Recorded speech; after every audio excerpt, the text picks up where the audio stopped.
السعودية لم تكن كذلك قبل 79. السعودية والمنطقة كلها انتشر فيها مشروع الصحوة بعد عام 79. نحن فقط نعود إلى ما كنا عليه، الإسلام الوسطي المعتدل المنفتح على العالم وعلى جميع الأديان. 70% من الشعب السعودي أقل من 30 سنة، وبكل صراحة لن نضيع 30 سنة من حياتنا في التعامل مع أي أفكار متطرفة. سوف ندمرهم اليوم وفورا. حياة تترجم ديننا السمح وعاداتنا وتقاليدنا الطيبة، ونتعايش مع العالم ونساهم في تنمية وطننا ووطن العالم.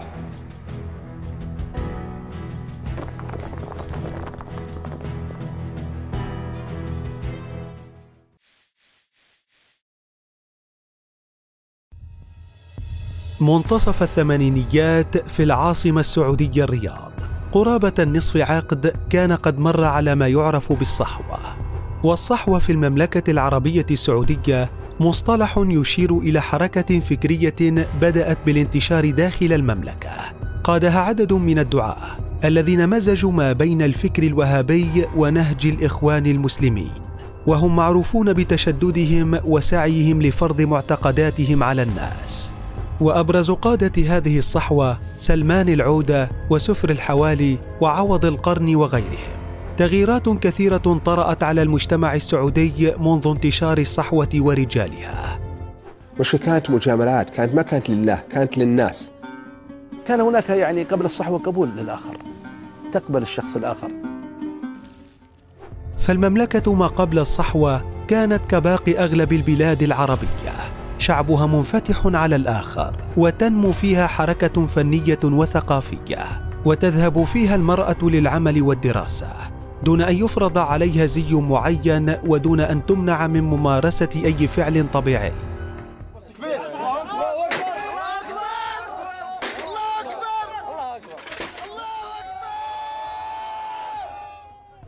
لكن ما جرى بعد ذلك ألغى بعض هذه المظاهر، فلم تعد في المملكة دور للسينما، ولم يسمح للمرأة بقيادة السيارات، وباتت اليد العليا في قيادة المجتمع لمن يعرفون بالمطاوعة أو هيئة الأمر بالمعروف والنهي عن المنكر. هذا عن الداخل السعودي في تلك الفترة. أما عن خارجها أيضا مضى نصف عقد تقريبا على الحرب العراقية الإيرانية، ونصف عقد آخر على حرب المجاهدين الأفغان ضد الاتحاد السوفيتي، وحرب أخرى أهلية في لبنان. وفي اليمن جارة السعودية الجنوبية حالة من التأهب والاستنفار، تحسبا لوقوع أي حرب كتلك التي اندلعت بين شمال اليمن وجنوبه عام 1979. ووسط هذا الداخل السعودي المنغلق على نفسه والخارج الملتهب، ولد لأمير الرياض آنذاك سلمان بن عبد العزيز في 31 من أغسطس العام 1985 ابنه السادس من زوجته الثانية الأميرة فهد بنت فلاح العجمي، الأمير محمد بن سلمان. أمير فقير. قد يستغرب اقتران هذين المصطلحين معا، وخاصة في السعودية التي يشتهر أمراؤها بالثراء. لكن منتصف العام 2020 نشرت صحيفة وول ستريت جورنال الأمريكية تقريرا يروي قصة حياة الأمير محمد بن سلمان، تحدثت فيه عن حياة الملك سلمان حين كان أميرا، ووصفته بأنه الأقل ثراء بين باقي أفراد العائلة، ذلك أن الأمير سلمان كان يعتمد في دخله على ما يتقاضاه شهريا كراتب بدل عمله كأمير للرياض، وأن الأمير سلمان كان كريما وكثير المنح والعطايا لمن يعملون معه، حتى أنه كان مدينا على حد وصف الصحيفة. وهذا الأمر ربما انعكس على أبناء الأمير سلمان، ومنهم محمد الذي تلقى تعليمه في مدارس الرياض. وهناك بدت على الفتى علامات الذكاء، فقد استطاع إكمال تعليمه الثانوي بتفوق، وكان ضمن العشرة الأوائل على مستوى المملكة في الثانوية العامة. لم يسافر الأمير الشاب محمد لإكمال تعليمه الجامعي في الخارج كما يفعل كثير من شباب السعودية، بل اختار دراسة القانون في جامعة الملك سعود، وتخرج منها عام 2007 بترتيب الثاني على دفعته، ليعمل كمستشار متفرغ في هيئة الخبراء التابعة لمجلس الوزراء السعودي. لكن الأمير كان طموحا لأن يصبح أكثر من موظف يتقاضى راتبا شهريا، وأراد أن يلتحق بقائمة رجال الأعمال التي تضم أمراء آخرين من العائلة الحاكمة. وهنا تذكر صحيفة وول ستريت جورنال أن الأمير بدأ حياته العملية ببيع الساعات الثمينة التي كان يتلقاها كهدايا، واستطاع جمع رأس مال أولي من بيع الهدايا والساعات وصل ل$100,000 مكنته من الانطلاق في عالم الأعمال، وبدأ مغامراته الأولى في سوق الأسهم، ثم غادر المملكة للاستثمار في شركات العقارات والاتصالات والبنوك. وتذكر الصحيفة في تلك الفترة عبارة قالها الأمير الشاب في إحدى سهراته الصحراوية مع أصدقائه أثناء حديثه عن طموحه في عالم المال والأعمال، جاء فيها: نحن من يمكننا تقرير مستقبل جيلنا، إن لم نتحرك فمن غيرنا يفعل. وهي دلالة على إيمان الأمير بطاقة الشباب وقدرتهم على إحداث التغيير وصناعة المستقبل. في تلك الفترة لم يكن في ذهن بن سلمان أي طموح سياسي، ففي عرف العائلة الحاكمة في المملكة كانت الاحتمالات ضئيلة جدا لأن يؤول منصب الرئيسي للأمير محمد، لذلك اكتفى بالعمل كمستشار في ديوان والده في إمارة الرياض، بالإضافة لرحلته في عالم الأعمال والتي أظهرت قدرة كبيرة للشاب على جلب الاستثمارات لبلاده، حيث تمكن العام 2008 من إقناع شركة فيريزون بجلب البنية التحتية للألياف الضوئية إلى المملكة، والتي بات شريكها بالمشروع، كما ترأس قسمها القانوني قبل أن يتركها بسبب حدث طارئ جرى العام 2012، حيث نودي بالأمير سلمان بن عبد العزيز وليا للعهد. خطوة نحو الحلم. منتصف العام 2012 الديوان الملكي السعودي يعلن أن الأمير سلمان بن عبد العزيز ولي عهد الملك عبد الله عقب وفاة الأمير نايف بن عبد العزيز الذي كان ولي العهد. كما تسلم الأمير سلمان وزارة الدفاع ونائب رئاسة مجلس الوزراء. الأمير محمد في هذا الوقت سينتقل مع والده ليعمل مستشارا لولي العهد ووزير الدفاع. وفي هذه الأثناء تغيرت خطة الأمير الشاب، حيث بات أكثر قربا لمركز صناعة القرار. فبعد أن كان يطمح لتغيير حياته، بات طموحه تغيير حياة جيل كامل في السعودية، خاصة بعد ترقيات عدة نالها في مناصبه. ففي عام 2013 نودي به رئيسا لديوان ولي العهد ومشرفا عاما على مكتب وزارة الدفاع، ثم في العام 2014 عين وزيرا للدولة. أقسم بالله العظيم أن أكون مخلصا لديني ثم لمليكي وبلادي، وأن لا أبوح بسر من أسرار الدولة، وأن أحافظ على مصالحها وأنظمتها، وأن أؤدي أعمالي بالصدق والأمانة والإخلاص.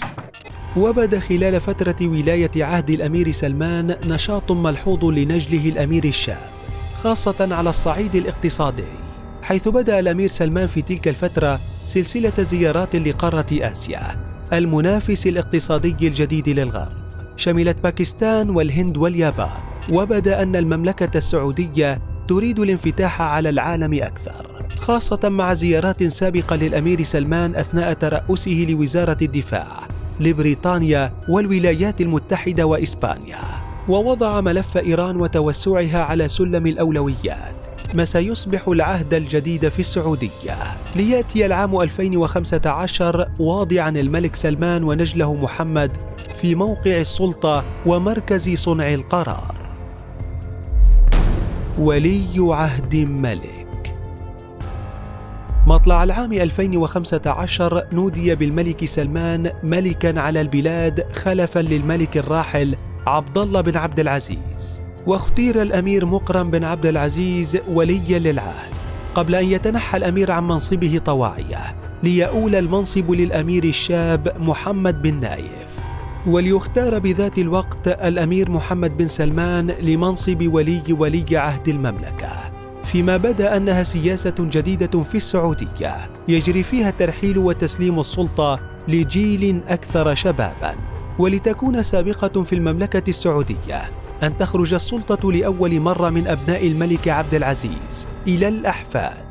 وهذه التغييرات الكبيرة في الحكم السعودي رافقها نشاط متزايد بين رجال السلطة في السعودية، وتحديدا الأمير الذي بات يعرف بالسعودية بالأمير الشاب محمد بن سلمان، حيث بالإضافة لمنصبه ولاية العهد شغل الأمير منصب وزارة الدفاع التي كان قد عمل على إعادة هيكلتها منذ العام 2013 حين كان مشرفا على مكتب الوزير، واستتبع إصلاحاته فيها حتى اليوم، حيث انتدب الأمير محمد عدة شركات أجنبية أشرفت على تطوير الوزارة والجيش السعودي، كما أوقف عملية شراء الأسلحة غير المدروسة، وأسس مكتبا للإشراف على صفقات السلاح، وأعلن من خلال منصبه كوزير للدفاع بوادر ما يعرف بالحرب على الفساد داخل الوزارة، وهي نفسها الحرب التي ستتوسع لاحقا لتشمل قطاعات أخرى في السعودية.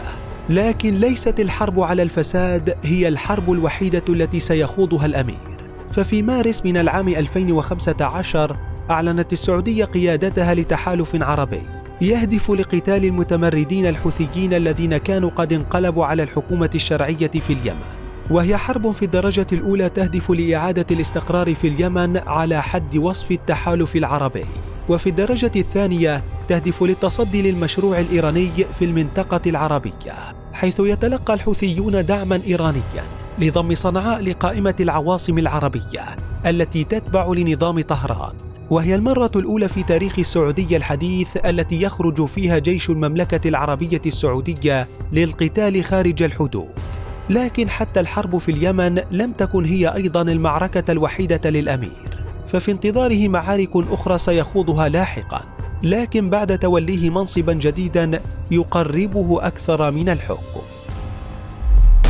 السعودية الجديدة.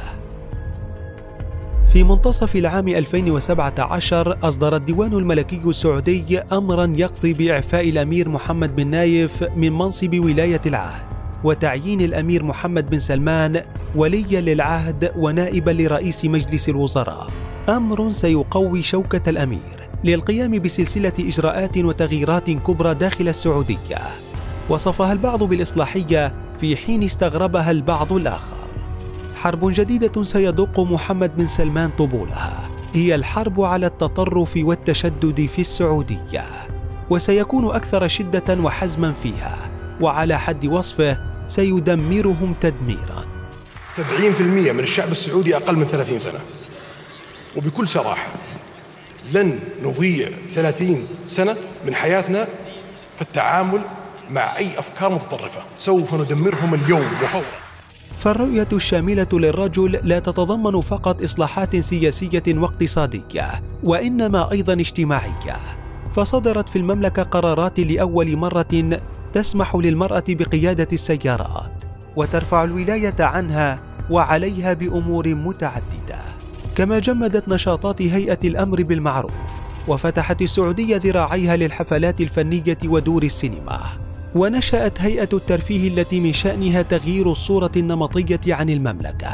كلها أمور جلبت للأمير والحكم السعودي الجديد تأييدا كبيرا في المملكة ومعارضة من البعض، لكن بخطى متسارعة سارت المملكة وقياداتها الجديدة نحو عصر جديد عنوانه الانفتاح. أمر آخر كان بمثابة المعركة للأمير الجديد اقتصاد المملكة، والذي بدأ أن تغييرات كبيرة ستحدث فيه، بدءا من سلسلة المشاريع الكبرى المستحدثة، على رأسها مشروع مدينة نيوم ومشروع القدية الذي يهدف لبناء أكبر مدينة ترفيهية في العالم، ومشروع استثمارات البحر الأحمر وتحويل شواطئه لسواحل سياحية بمواصفات عالمية، وأيضا طرح أسهم الشركة العملاقة أرامكو للاستكتاب، ولأول مرة الاستثمار في الطاقة النووية. كل هذه الإصلاحات تزامنت أيضا مع حرب الأمير القديمة المتجددة على الفساد، والتي بدأها من داخل الأسرة الحاكمة نفسها، وعلى حد وصفه لم ولن ينجو منها أحد. أنا أؤكد لك بأن لن ينجو أي شخص دخل في قضية فساد أيا من كان، لن ينجو. واستطاع من خلال حملته ضد الفساد إجبار 95% ممن وصفوا بالفاسدين على إعادة أموال الدولة للخزينة العامة، والتي بلغت قرابة 250 مليون ريال سعودي، ومثل ذلك ما نسبته 20% من إيرادات السعودية السنوية. هذا ما يتعلق بالسياسة الداخلية للأمير. أما الخارجية فهي لا تقل أيضا صرامة عن تلك الداخلية، فبخلاف قيادة التحالف العربي في اليمن الهادف لصد النفوذ الإيراني على الحدود الجنوبية للمملكة، اتخذت السعودية موقفا حازما من قطر التي رأت فيها المملكة خاصرة هشة تهدد أمن المنطقة والخليج بسبب تقاطع مشروعها مع المشروع التركي والمشروع الإيراني اللذان يهدفان للهيمنة على البلاد العربية. كما بدلت السعودية مواقفها من الحرب السورية، حيث أدارت ظهرها للمعارضة التي لحقت بركب الأتراك. كما اتخذت خطوات وصفها المراقبون بالذكية بالنظر لمصالح السعودية، حيث دعمت الوجود الروسي في سوريا على حساب النفوذ الإيراني. وأيضا قيل إن المملكة تقف وراء انهيار الاتفاق الغربي النووي مع إيران، والذي كان من الممكن أن يقوي شوكة طهران. وبالتوازي مع الحرب الصامتة على إيران، شن الأمير حربا على الجماعات المتطرفة وعلى رأسها جماعة الإخوان، وبدأ بحملة تطهير كما أسماها من داخل المملكة لرموز الجماعة، وصنفها الأمير رفقة إيران والجماعات الإرهابية بمثلث الشر في المنطقة. وفي سبيل توضيح موقف المملكة وسياستها الجديدة، وطد الأمير محمد علاقات بلاده مع دول عديدة في العالم شرقا وغربا، ما ضمن حضورا جيدا للسعودية، وانفتح اقتصاديا على بلدان جديدة أبرزها دول شرق آسيا. كل هذه الأمور وضعها الأمير الشاب ضمن رؤية أطلق عليها رؤية 2030، وهو التاريخ الذي وعد الأمير أن بلاده ستكون فيه ضمن قائمة الدول المتقدمة على كافة الأصعدة. الملك القادم.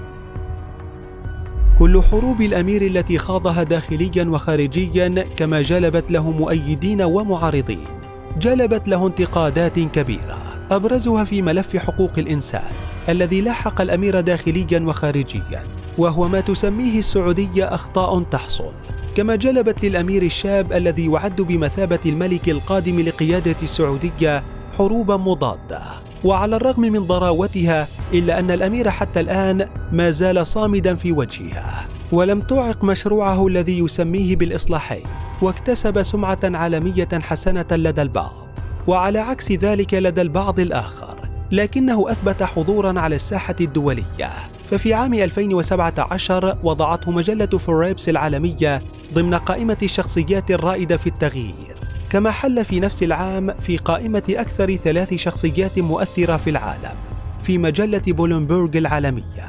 ومنحته مجلة التايم في نفس العام لقب شخصية العام لسنة 2017. وبات الأمير محط أنظار الصحافة العالمية وأحيانا انتقاداتها، وطال تقصي أخباره حتى حياته العائلية التي سئل عنها في مؤتمر صحفي مع الرئيس الفرنسي إيمانويل ماكرون. لدي زوجة و4 أبناء، وهم حريصين جدا بأنه حياتهم الطبيعية والبسيطة لا تتأثر بسبب موقعي ومنصبي اليوم.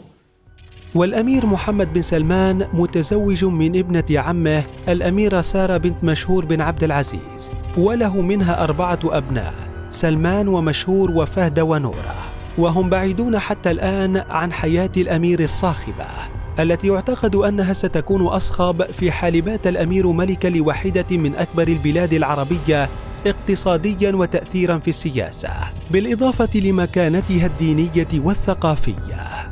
أمر سيبقي الأعين مفتوحة ترتقب ما قد يفعله شاب بطموح ورؤية وسلطة ونفوذ.